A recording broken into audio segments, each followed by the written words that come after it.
want to examine when you're trying to determine whether a surgeon is doing a true extended deep plane lift. And I think it's really important because a lot of people are saying they're doing it, but let's examine them one by one. One is this cheek area here.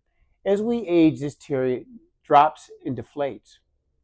During a deep plane facelift done correctly, that has been put back. So this tissue has been brought back up. That's number one.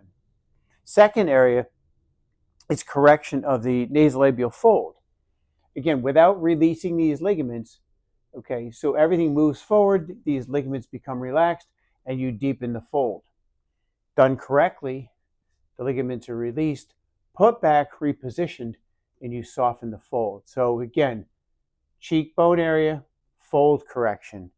Number three is the jawline. Now, you'll see jowl correction in a lot of non-deep plane lifts, but you're not going to see this kind of clean jawline that you see in this patient. So that's number three.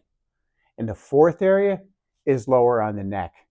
The neck it's not just the jawline, but you're seeing correction all the way down to here. And patients will often tell me, I love my face, but I absolutely love my neck. And another patient, 1, 2, 3, 4.